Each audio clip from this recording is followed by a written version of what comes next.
we all have witnessed and experienced the diverse nature of elections, which is by no means unique to Nigeria. It has happened in many different countries. Every country is unique, and the fundamental lesson or takeaway is just to learn and appreciate the diversity of different countries. Today we're very happy that you are here. We appreciate and acknowledge your presence, which is a solidarity and confidence in the work of NDI and IRL. Today, I'm joined by, this is the leadership team. From my immediate right, you have JT, we call him, it's John. I can't pronounce his family name, but JT, we call him JT. Phone, we call him JT. And there we call Dr. Daniel, but we are all colleagues, we become brothers and sisters. So I call him Dan Twinning. Then Ambassador, I say Derek, Michelle.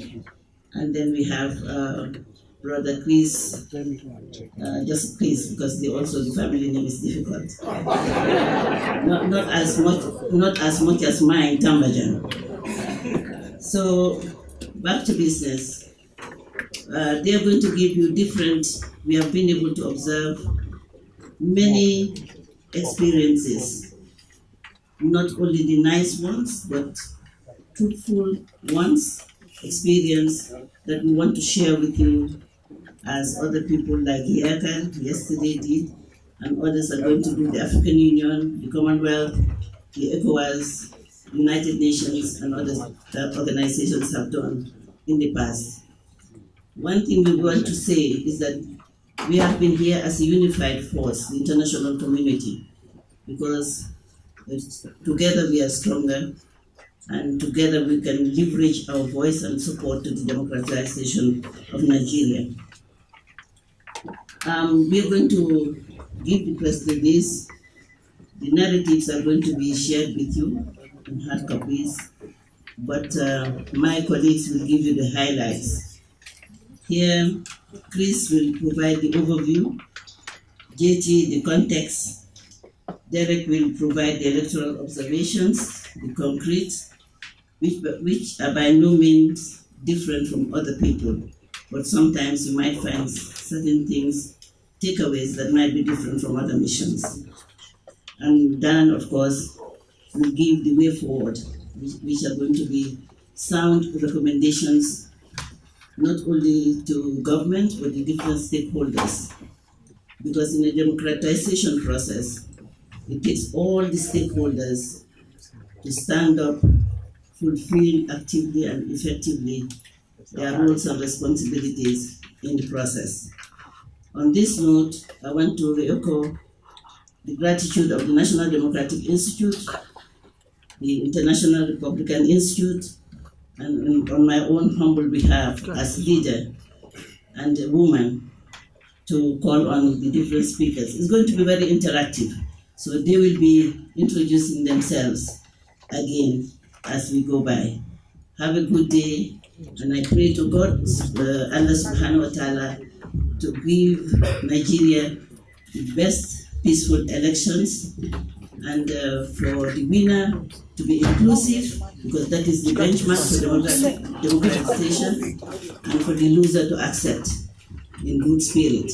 Thank you so much. Offered by the International Observation Mission of the International Republican Institute and the National Democratic Institute to Nigeria's February 23rd, 2019 Presidential and National Assembly elections. The 40-person mission with members from 19 countries was co-led by former Vice President of the Gambia, Her Excellency Fatoumata Tambajang, NDI President Ambassador Derek Mitchell, and IRI President Dr. Daniel Twinning. The mission visited Nigeria from February 11th through the 25th, 2019,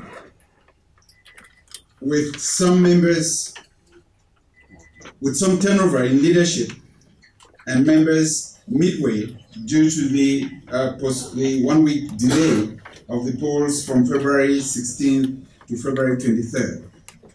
The original mission included amongst its leadership former President of Botswana, His Excellency Festus Mugai, former President of Latvia, Her Excellency Viera Vicky Fredberger, former U.S. Assistant Secretary of State for African Affairs, Ambassador Johnny Carlson, and IRI Vice Chairman Randy Schuneman.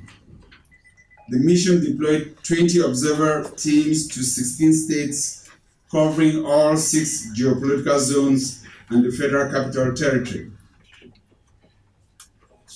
Through this statement, NDI and IRI seek to reflect the international community's interest in and support to the democratic electoral processes in Nigeria, provide an accurate and impartial report on the electoral process to date, and offer recommendations to improve future elections. The mission expresses its condolences for the loss of life in election-related violence and salutes the Nigerian people for their resilience. The mission builds on the findings of joint IRI-NDI pre-election assessments conducted in July, September, and December 2018. Reports submitted by NDI and IRI observers that were deployed in each of the country's 6 geopolitical zones and the FCT in the pre-election period, and those deployed for the February 23rd polls, and additional reports submitted by thematic technical experts and in-country staff. The mission conducted its activities in accordance with Nigerian law and the Declaration of Principles for International Election Observation. The mission collaborated closely with other international observer missions that endorsed the declaration, and with YAGA Africa, one of Nigeria's leading civil society organizations, which deployed more than 3,900 citizen observers on election day and conducted a prior vote tabulation (PVT) or quick count. The mission is grateful for the hospitality and cooperation it received from all Nigerians with whom it met, especially voters, government officials, officers of the Independent National Election Commission (INEC), and polling officials, party members and candidates, citizen election observers, civic activists, and members of the National Peace Committee. The mission notes that Nigeria has achieved significant democratic gains over the past 2 decades since the return to civilian rule, including in managing elections. High levels of citizen engagement in supporting inclusive and credible polls through voter education and election monitoring demonstrate the strong commitment of Nigerians to their democracy. On February 23rd, millions of Nigerians turned out, waited patiently throughout the process, and cast their ballots peacefully. However, the last-minute postponement of the elections by INEC and significant delays in the opening of polling units risk undermining citizen confidence in elections and disenfranchising voters. As stated by YAGA Africa, quote, Nigeria missed an opportunity to improve the quality of its elections as compared to 2015, end of quote. Last-minute election postponements should not become the norm in Nigeria. Also, the mission notes that political parties are the weakest link in the chain of efforts to deepen Nigeria's democracy through more inclusive and peaceful polls. Party leaders and candidates carry significant responsibility to promote peaceful conduct by their supporters and foster inclusive politics. The mission highly appreciated that, despite the many challenges, Nigerians exhibited their strong dedication to electoral and democratic governance. The NDI-IRI mission stresses that this statement is preliminary in nature, with elections postponed in parts of 3 states. The tabulation and announcement of final results have not been completed. As this process continues, the mission calls on Nigerian political parties and candidates to cooperate in good faith with INEC, political leaders to adhere fully to the 2019 Abuja Accord and respect the will of the Nigerian people as expressed through the ballot box, and for INEC to release official results in a timely manner. The mission recognizes that ultimately it is the people of Nigeria who will determine the credibility of their elections. IRI and NDI will continue to watch the remaining phases of the electoral process, including the announcement of official results and swearing in of newly elected officials. Many Nigerians believe that the peaceful transfer of power between parties after the 2015 elections, the first time in Nigerian history, increased citizen and political engagement in the lead up to the 2019 elections. The 2015 experience underscored for Nigerians that credible elections matter.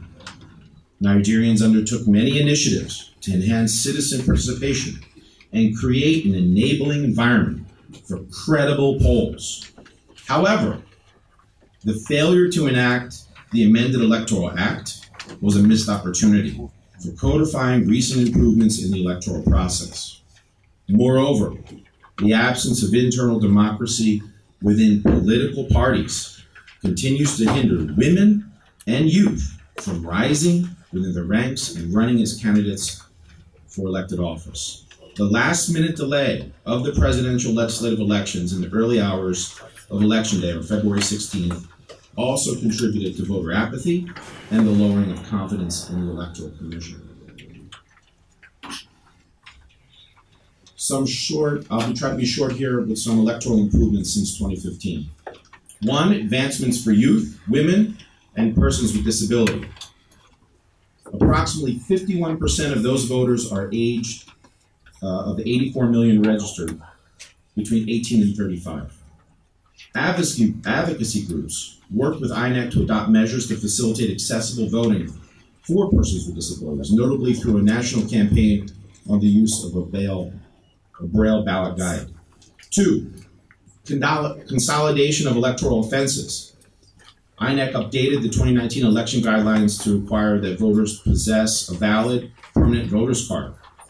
They also notably instituted measures to protect the integrity of the vote, such as mandating that voters not use cell phones while in the voting booth.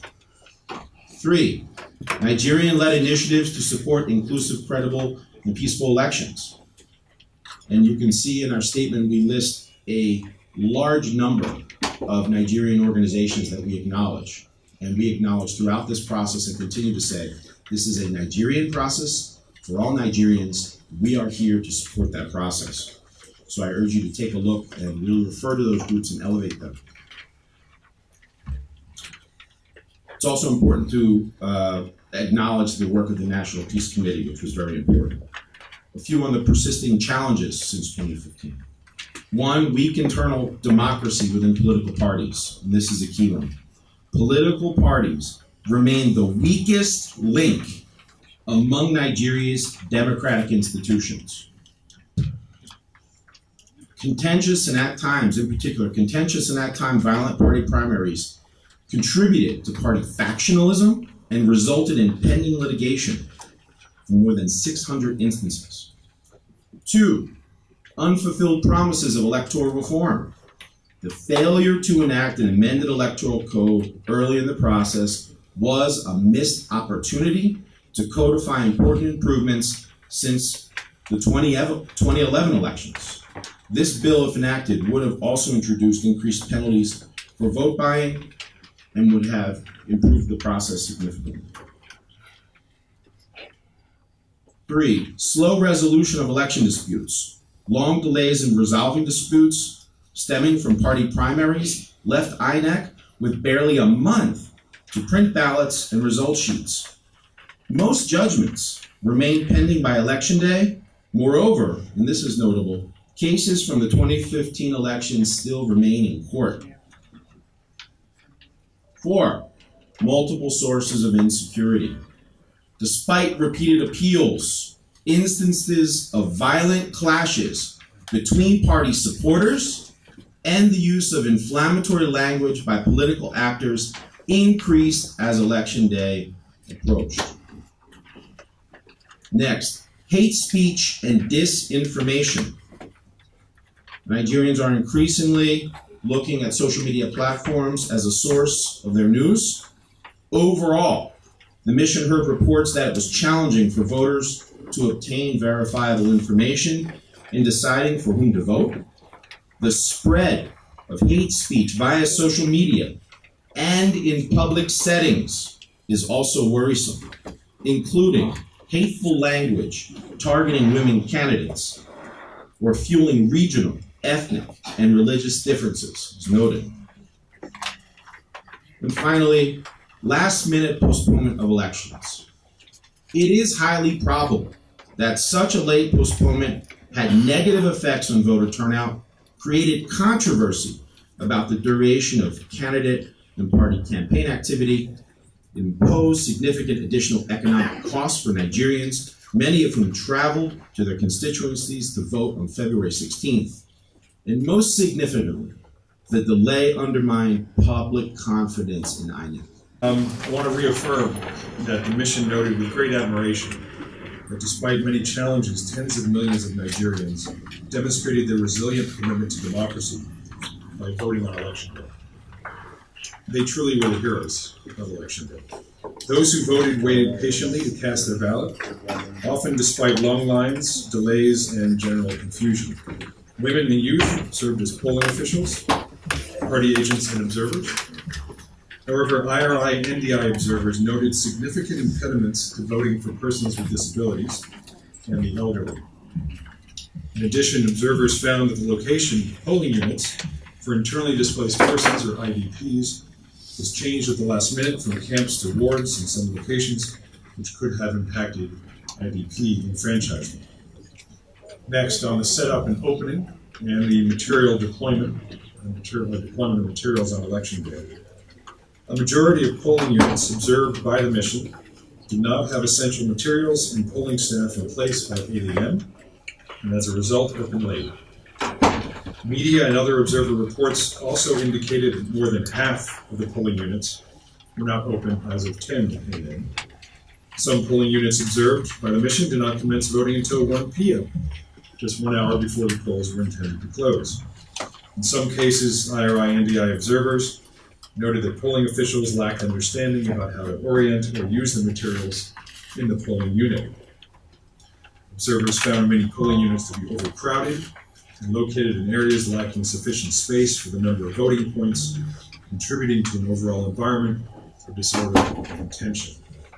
Now, the voting itself, observers noted that the overall environment was peaceful and that polling officials generally adhered to voting procedures. Observers noted few instances of voters being turned away. However, frequent failures of smart card readers to authenticate fingerprints contributed to frustrations among polling officials and stymied the process. Observers noted with concern numerous instances in which the secrecy of the ballot was not protected. For example, voting cubicles were not provided in all polling units. Even with voting screens, the setup of the polling unit did not always guarantee secrecy of the ballot. Moreover, party agents in many polling units observed provided actual assistance to voters in violation of procedures. In urban and rural areas alike, observers noted that polling units were often not accessible to persons with disabilities. Magnifying glasses and ballots for the visually impaired were not seen by most NDI observers. When asked, numerous polling officials were not even aware of or not using the EC40H form for documenting the number of disabled voters. In closing, polls, INEC extended voting past 2 p.m. to make up for delayed polling unit openings. However, Iri&Ndi observers found the notification to extend polling hours had not reached some polling officials.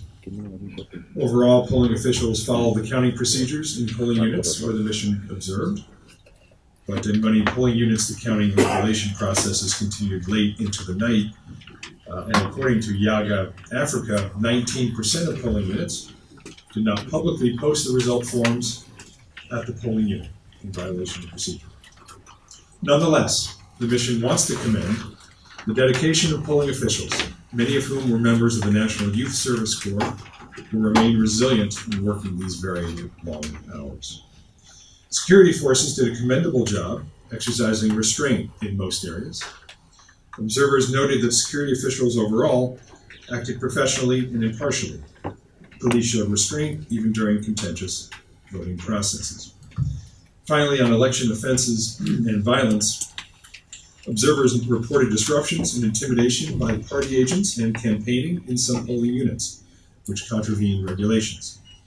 Notably, observers reported many instances of party agents overstepping their responsibilities, often directing operations in the polling unit, and in a few cases, assisting in quotes, voters to fill and cast their ballots.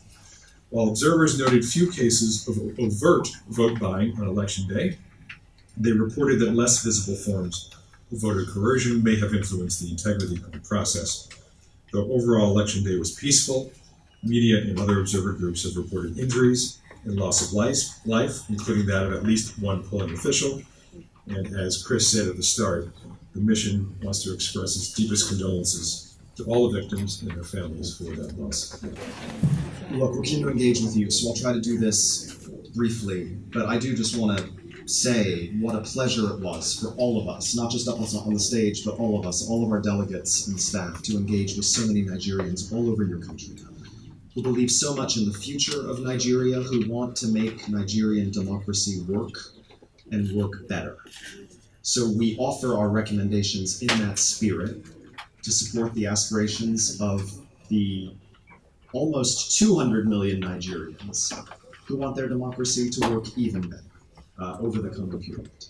I will also say, as an American, that our delegation represented 19 countries, our observer delegation, Iri&Ndi. A majority of our delegates were from Africa. So these are not American recommendations. These are recommendations from all of us who come and have looked at the situation here. We broke our recommendations into two categories. There's a set of short-term recommendations, which really are for the immediate period before the elections that are coming up in less than 2 weeks here. So we think that there are some things that the Nigerian system could do immediately in the next 10, 12 days to effectuate improved electoral processes for the gubernatorial state elections in the weekend after next. We then will offer some medium and longer term recommendations, but let me start with those immediate short-term recommendations. To the government, to ensure adequate security to support and protect INEC deployment and voter engagement. To INEC, to intensify communication and outreach to the Nigerian public and stakeholders in the electoral process. To improve plans for distribution of sensitive election materials, including ballot papers and result sheets. To ensure ad hoc polling staff are adequately trained in polling procedures, including the use of smart card readers, guidelines for assisted voting, and ensuring ballot secrecy. To fully implement the disability framework by ensuring that all polling units are accessible to persons with disabilities. To fully implement the IDP framework by making better provisions for intrastate IDPs to vote. To improve communication with polling staff throughout Election Day. To make polling unit level results publicly available in a machine-readable format and in a timely manner. Now, our recommendations short-term to political parties and candidates include to respect the rule of law and to call on supporters to remain peaceful before, during, and after the announcement of results, to reconfirm their commitment to the NPC peace accords and existing codes of conduct, including by conducting peaceful campaigns and denouncing members or supporters who use hate speech, incite violence, or participate in vote buying, to instruct party agents to refrain from interfering in election day processes, including through various attempts to coerce voters, to refrain from disseminating false or misleading information to citizens, to channel electoral complaints and disputes through established legal processes. Our short-term recommendations to civil society include redoubling efforts to promote peaceful elections and educate voters on voting procedures and the importance of their vote, to continue to observe and report on electoral processes to ensure accountability, and, in coordination with the media, to enhance efforts to counter false narratives, disinformation, and fake news. Our short-term recommendations to security agencies: maintain the highest level of professionalism, understand their role on election day, and continue to take steps to assure the public of their neutrality. Support INEC to ensure the integrity of balloting and collation processes. Work with INEC to investigate electoral offenses and take appropriate measures to sanction offenders. So those are our immediate short-term recommendations. And then over the longer term, thinking about the next Nigerian elections in 2023. To the government of Nigeria, we recommend immediately after these elections, pursue a comprehensive and inclusive electoral reform process, drawing upon various recommendations from relevant committees to codify improvements in election procedures. Establish the National Electoral Offenses Commission and the Political Parties Registration and Regulatory Commission. Review the timeline for resolution of electoral disputes and ensure timely approval and release of the election budget. Our longer-term recommendations to political parties: strengthen mechanisms for internal democracy and promote an inclusive environment in which women, youth, and those with disabilities can participate fully and equally in the electoral process without fear of intimidation, coercion, violence, bullying, or other forms of abuse. Engage in transparent, inclusive, and credible candidate nomination processes. Develop party platforms that enhance confidence in electoral and democratic processes and institutions. To INEC, our longer-term recommendations include conducting a comprehensive and thorough audit of preparations for these 2019 polls to identify the various shortcomings that contributed to the election delay and election day challenges. Make those findings public, and engage in a consultative process to address deficiencies and rebuild public confidence. Develop and adopt a strong strategic communications plan building on the lessons learned from 2019 in order to promote transparency and public trust in the electoral process. Revise election guidelines to accommodate voters on official duty on election day, including those who are unable to vote, polling officials, security agents, citizens observers. Make the continuous voter registration process more accessible to voters through technology advances that would allow for immediate issuance of a PVC upon registration. Create more polling units and reassess polling unit locations to assure sufficient space and accessibility. Enhance training for ad hoc polling officials to ensure sound knowledge of procedures. Fully implement INEC's gender policy and disability framework. Establish more detailed and timely guidelines and procedures to ensure enfranchisement of IDPs.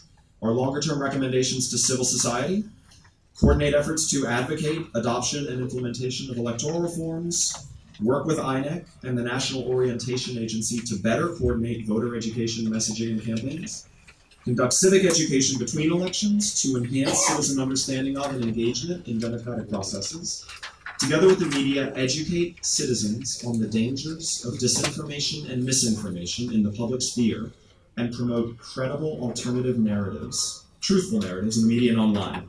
Share best practices and lessons learned to strengthen synergies and peer-to-peer support among civil society actors.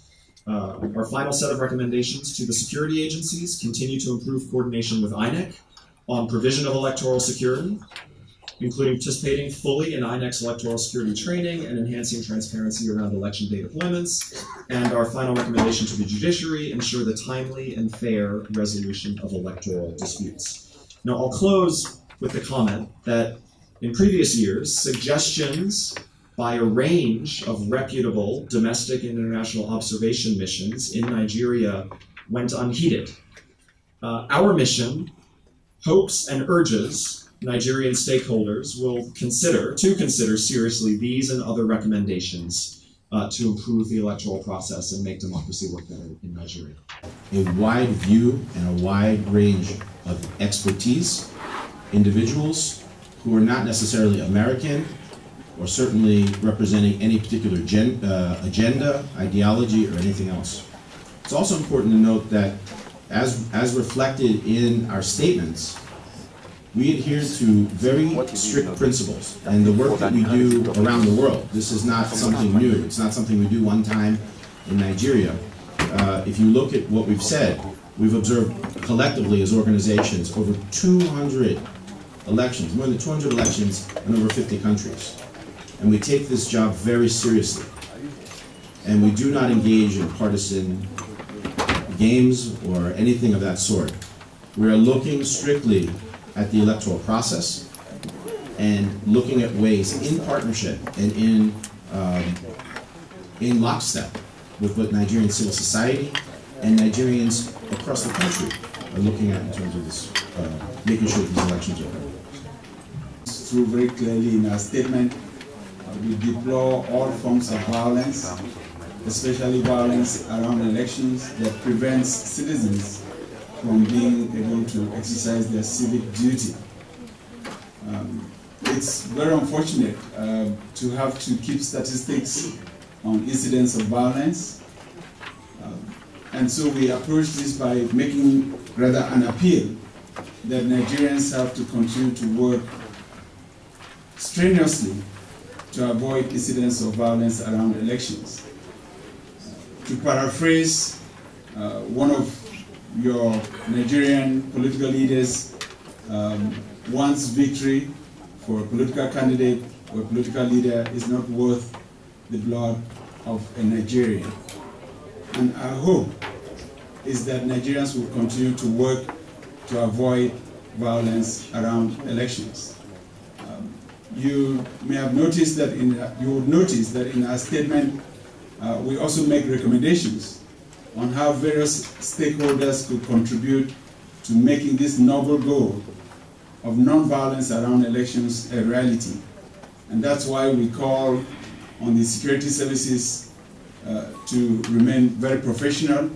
That's why we call on political parties, especially political parties, leaders and their supporters, to refrain from acts of violence. Because we've monitored every election in Nigeria since 1999, we should also acknowledge that while we decry the loss of life and the incidents that led to injury and destruction of property around the current elections, we should acknowledge that it's a better state today. Nigeria is a better state today with regards to issues of election-related violence than was the case in the late 90s and in the early 2000s. But we must commit, and that's why we make the recommendation that Nigerians must commit at all levels, from the government, through the security agencies, through political parties, and civil society through their voter and civic education, to make sure that we can get to the point where Nigerians will go to every election as a celebration of their democratic commitment, and less as a battle that should result in the loss of life.